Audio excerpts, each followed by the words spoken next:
welcome to FANatics. On this issue, we talk all about video games. We visit Project Play, we meet some gamers on the go, and we talk about competitions. But first, have you ever wondered how video games are actually made, or are you interested in building them yourself? Great! Follow me to Fanshawe College.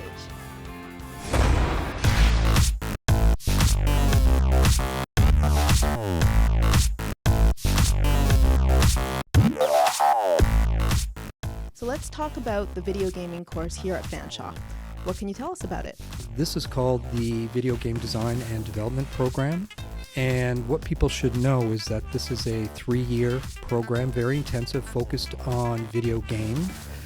But what part of video game? It is focused on the art side. So students, potential students coming into this program should realize that there might be a little bit of programming, but the program is focused on art skills. So everything that you see in video games, the characters, the vehicles, the weapons, the environments, that's what we're going to be creating. Things that you should have, first and foremost, is an interest in video games. So not just playing video games, even though that's great, to understand video games and the psychology and the gameplay behind it, but be aware of what it actually takes to make a video game. That's very different, and people should understand that playing games doesn't necessarily make for a career in video games. So having an art background in high school, taking some art courses, communication technology, so experimenting with video and maybe even a programming course, just kind of being immersed in technology, because we spend all our time really in front of computers, using the technology to build games. How has video gaming changed in the last, let's say, 30 years? Well, I mean, that's a good question. Yeah, it is. We've seen games these days launch and be overnight success, multi-million-dollar AAA games. And if you watch the credits of those and you sort of see who's behind the scenes, in many cases it's as large as a film, if not bigger. There's hundreds of people that are involved, with sort of all sorts of different job titles, from animators to texture artists, concept artists, modelers, many different job roles. So as far as the industry is concerned, there are the big games and the AAA games, and made by many people. But with the sort of advent of technology, we're seeing students getting together with 1 or 2 or 3 classmates and starting to form game companies, starting to create small mobile games. And there's a big future in that. So we're seeing the polarity of both things, huge games and sort of the indie shops that are opening up. You're teaching all different platforms. We are, yeah. We're sort of trying to be tech-proof if we can, but trying to forecast what's going to happen in 3 years is tough. We hopefully are teaching our students to be thinkers as well as just, artists. Doing the work, hopefully looking forward to the future and trying to be innovative and see where the sort of field is going. I'm taking the 3D animation course at Fanshawe College, and we're doing a lot of animating of different things, objects, people, characters. Have you done anything like this before you came to Fanshawe? A little bit of modeling in 3D. I took the multimedia course before I took this course, but it was a lot of fun, so I continued with it. What is it that you'd like to do in the field? I would love to work on video games or even animation, cartoons, film, if it gets that far. But right now I'm working on a 3D Max program. I'm animating a biped. It's a system of bones. This is the bone system that you animate, and then you just add your geometry to the character, which then in turn animates the character. I really love to do the modeling and the texturing, actually. The animation is a little bit more difficult, more technical, but it's still fun. A lot of stress, but it's fun, so it's good.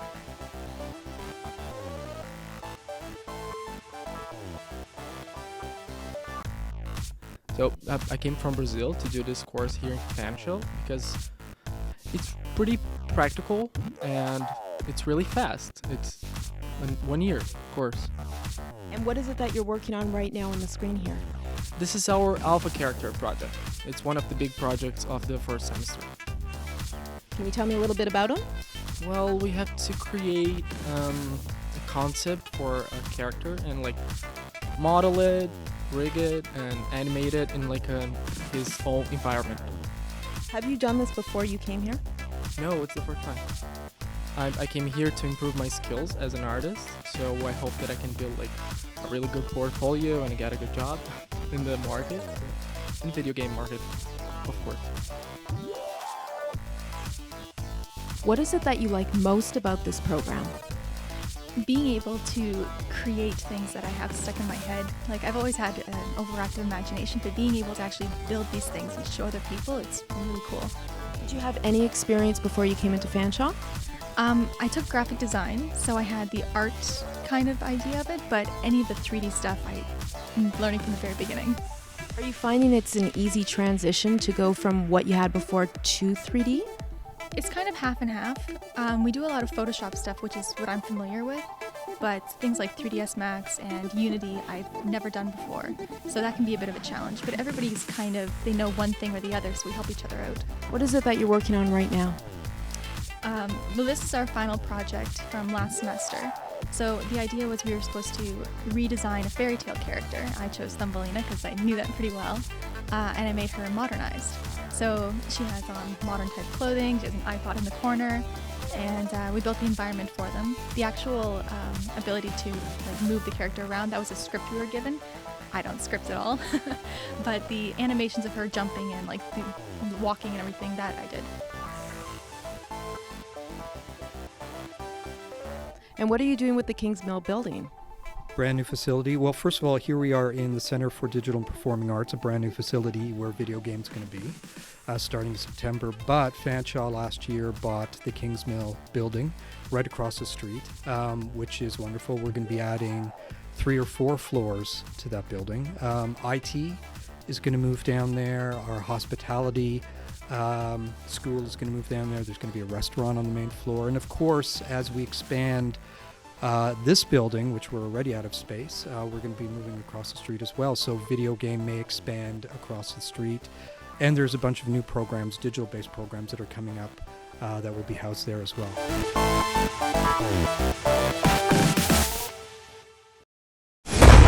We're here at Western Fair for Project Play, and I've never been here before, but I can't wait. There's so many things to explore, so let's get going.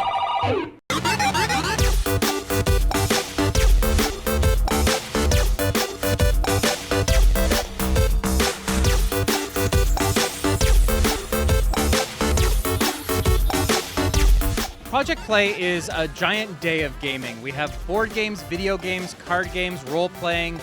We have Magic tournaments, Pokemon tournaments, esports going on.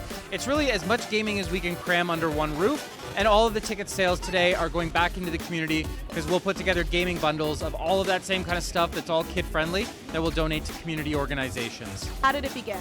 It was my friend Matthew and I. We came up with this about 4 or 5 years ago now. We originally started wanting to look at getting people who play video games. Everything's online these days. We wanted to get back to that idea of like sitting on your couch and playing with your friends. And from there, the social events kind of grew and spiraled, and we thought we'd love to do an event like this in London because there wasn't one. And ironically enough, after the fact, a lot of people told us, we've always wanted something like this in London, but nobody did it. So that was us, and when we built it from the very beginning, we said we wanted to be something where if we're going to build this community, we want the community to do something, and that was where the idea of giving back started from. You didn't start in this location. How did you become so big? The key is, and the way we pitch Project Play is, it's an umbrella. So we organize this event, but everything that you're seeing behind me right now is organized by different clubs and organizations and businesses and stores. They get involved, they want to give back as well, and they want to share the love of gaming with people. So they come out and they take care of all these activities behind us that we can check out and play. And that makes it easier for us, and it shows the strength in our community, which is great. There's a lot of people who are really passionate, and they're out here today to play. So what is the gaming community here in London like? Well, as you can see, it's very diverse. You know, everything from the card games to the video games. And we're seeing a lot more events in the city that are really building around that culture. We're proud to have been one of the first, but now with, Free Comic Book Day has been going on for years. Tabletop Day is becoming a thing in London. We've got gaming nights that happen throughout the year. There's Comic Cons and Forest City Comic Con. We work closely with them. You know, we've got these great events that are building that geek culture in London. And as I said, we're proud to be part of it and, you know, put a really unique spin on it that obviously gets people really engaged.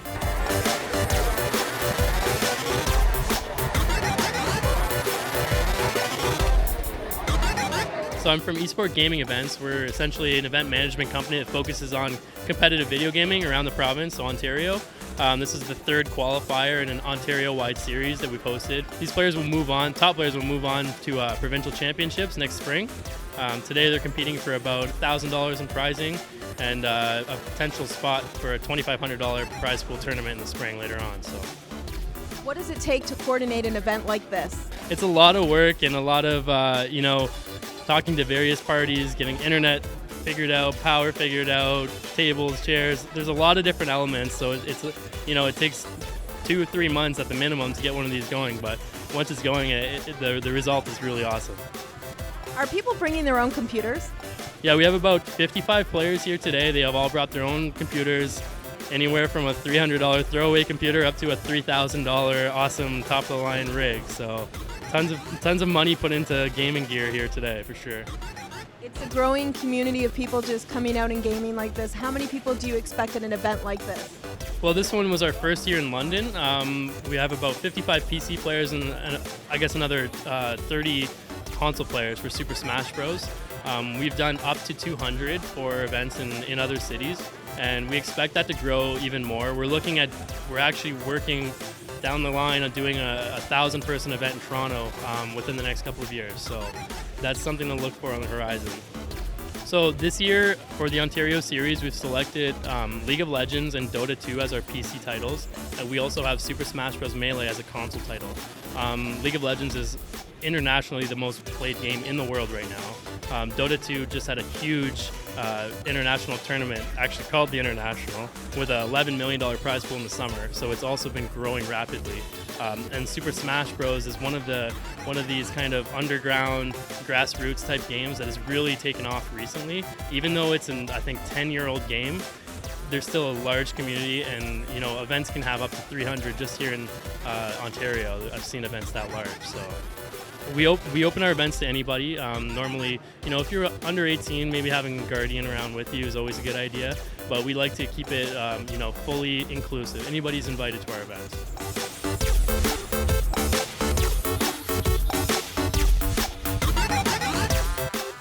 I teach 3D. I teach at Fanshawe. But I also do a lot of part-time work on the side for different clients. Some local companies doing work on video games. Yeah, my life is 3D. What are your favorite programs? What are the programs you love to use? All the Autodesk stuff. So 3D Studio Max, Mudbox, Sketchbook Pro, Photoshop is a daily thing we use. Yeah, it's just those are the ones that I typically like. But I more like the free ones. Lots of little free programs that really make your job easier. And when it doesn't take money out of your pocket, it's so much better. Things like Roadkill. Things like, well, that's the first one that comes to mind. Anyway, the cheap free or the free ones that speed up your efficiency. That's the best thing. I see you have a tablet here. Can you tell me a little bit about how you use it? This is a Cintiq. It's a 24-inch. You use a pen with it, and you can draw on it. So, for example, I can draw all types of stuff all over this guy's face. I use it for modeling. I use it for texturing, so you can draw with it as well. Normally, someone would use a tablet, but you can't see what you're working on because it's not a video display. This is. You are an artist, clearly, but do you have to be an artist to be an animator? Yes. Okay. A lot of people don't really want to hear that, but the biggest thing that I push is that you need to have strong traditional skills. Whether you're doing animation, like making things move, or if you're modeling and constructing heads or characters, if you're doing environments like buildings and cars and things like that, if you don't have an artistic eye or sensibility, it's really hard to get that level of appeal. So you really do have to have a strong traditional type of art background. Can you list off some of the cool things you've done outside of Fanshawe? I just had a game that just came out last week. It was My Pom Pom with Big Blue Bubble. Probably some of the cooler games I've worked on with the Arkham franchise, right? Some of the Batman stuff. So doing animations for Batman, that was pretty cool. Hundreds and hundreds of animations for that. I have to go back to my roots, Battlefield Vietnam. That's one of my favorite games I've worked on, and it's a big favorite with a bunch of the guys that are at this event as well. Yeah, in a typical game studio, you've got a lot of different types of artists. You usually don't have one artist that does everything, but typically in a studio, you'll have someone that's a modeler, and that modeler will take on things like character modeling or environment modeling, but not usually both. An animator is an animator, through and through, but you normally don't have one guy that does both at a studio. In terms of how you would break down a project, yeah, you might get 10 artists working on environments and 2 artists working on characters, okay, because there's less characters than environment in a game. You've got there's concept artists that make the kind of bring the idea to the game. They'll bring that special little bit of flavor to it that a regular modeler or a texture artist might not have, because that's what they're made for. That's what they're there for. They're concept artists. They're there to bring that idea to fruition. What do you guys think of Project Play? I absolutely loved it. I loved all of the cosplay. I loved all the video games. I just loved everything. It was totally great, and I can't wait to come next year. It was really fun because I got to play some figures and I got to see all these cool things. What do you think of Project Play? I think it was really cool. What'd you do here? I saw a 3D printer. I played some BattleTech. I played Duck Hunt. And you got some kind of cards? Pokemon cards.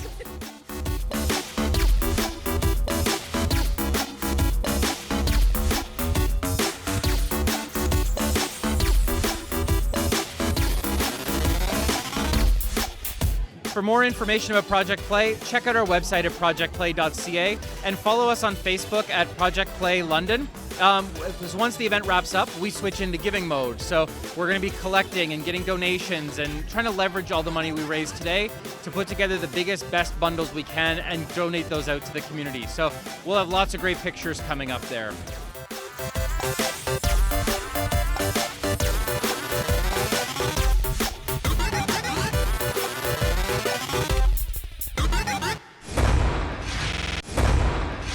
What if you just want to play games with your friends, but your system's a little old? That's all right. Game On Entertainment's got you covered. That is right.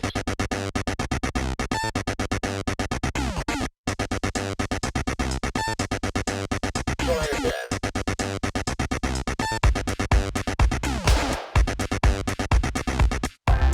Correct. That is right. Can you tell us a little bit about what your company's all about? Sure, GOES, or Game On Entertainment Services, is almost like a DJ service, but instead of bringing music to your party or event, we bring out video games. And whether it's a birthday party, bachelor party, any sort of party or event, we've got the games for it, all the way from all the original stuff, like we're doing here tonight with retro systems, to all the new stuff like Xbox One, PS4, Wii U. We've got Just Dance setups, we've got Rock Band setups. We've got it all, so if there's a game that you want to play and we don't have it in our library, we'll do our best to try to find it for your party. Video gaming has become really big again. What do you think attributes to that?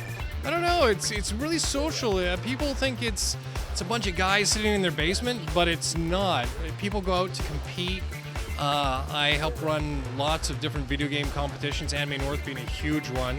And we get tons, like, if we ran only Smash games at Anime North, we could do that the entire weekend. If I'm having a party, if I'm having an event, you bring everything to me? Yeah, we bring the TVs, the games, we bring it all. We bring the party to you. Is there a certain amount of people that you have to have, or it doesn't really matter? No, you just need to have the space. We start parties at 2 systems, and that's 2 systems to screens and any games for that system you want to play for a 4-hour period. And then each additional 2 systems on top of that is $50. Let's talk a little bit about events here in London. Events here in London, well, we do monthly pub nights here at Poacher's Arms. Tonight's a retro game night, but we also we've done a Smash Brothers theme night, we've done a Mario Kart theme night, we've done a Halo theme night. Definitely when the next Mortal Kombat comes out, we're going to be doing a Mortal Kombat night. We've also helped out with London Fight Fest, which looks like it's going to come back again next year. We've helped out with games at Forest City Comic Con, at Project Play. There's more and more events starting to pop up in the London area. The geek culture's really coming together. It's cool. Why do you think people are coming out for retro gaming?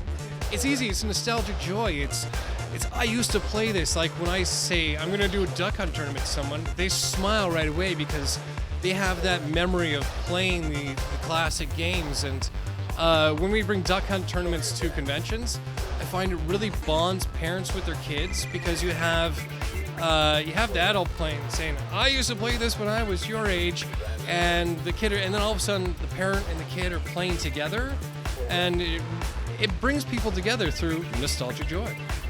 What brought you out here? We found it on Facebook, I think, and got the reminder buzz, so we thought we'd come out and check it out. We love video games, and my company is Tiny Titan Studios. We make indie-style games. We're located in West London, and we've been doing it for about a year. Well, I like all the games. I'm a big Melee fan. I play all the Smash games. I just like playing old games. Like, the new games are alright, but classics are always classics. Tell our viewers what Melee means. Melee is the second Smash Brothers in the line of Smash games. First is Smash 64, Melee, Brawl, and then Smash 4. And Melee is the most technical, I think. What is it that you really like about coming out and playing with other people?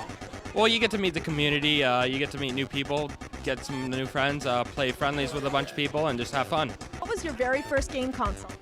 NES, actually, yeah. I was in the generation where NES was a bit old, so I had friends come over and they were like, "Oh, what's this game console?" And I was like, "Oh, it's an NES." And we played Super Mario, like the original Super Marios, and they're like, "Oh my gosh, it's so old." I grew up with the PS2, so that was my favorite console. So now that PS3's out and PS4's out, it's really nice to just pay homage to PS2. What is it that you like about coming out to these? Oh, I love it because it's a bunch of nerds basically just getting together and socializing. And, sometimes we have awkward, conversation skills are not, the best sometimes. But now we understand each other and we know what we like and we get to just bond. I guess I grew up playing retro video games. Your very first game console? That would be Super Nintendo. Probably just go with Mario Kart. Can't go wrong with Mario Kart, man. What is it that you love about retro video games? It brings me back to when I used to play when I was younger, so that's what I like about it, because all these games I used to play when I was younger, so. Have you been to this event before? This is my first time. A friend of mine told me about it, so I thought I can check it out. Very first gaming console? Super Nintendo, yeah.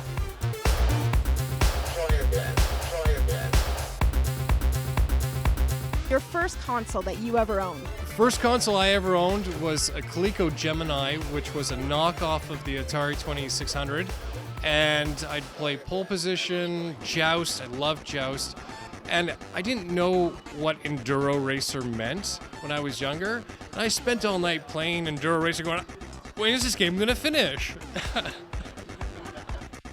How does somebody find out about you? On our website, GameOnEntertainmentServices.com. You can find us on Facebook. Just search Game On Entertainment Services. Or if you've been to any convention in Ontario, you've probably seen us there.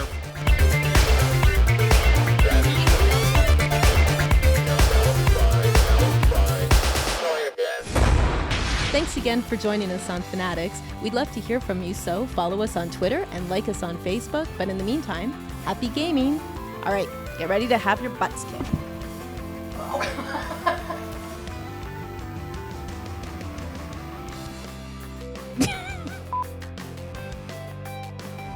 Did I just move into my mic when I did that?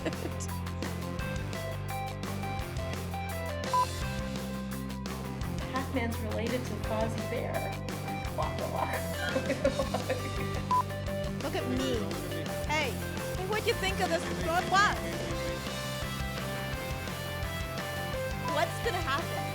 I don't know. Does anybody know? I just played Duck Hunt.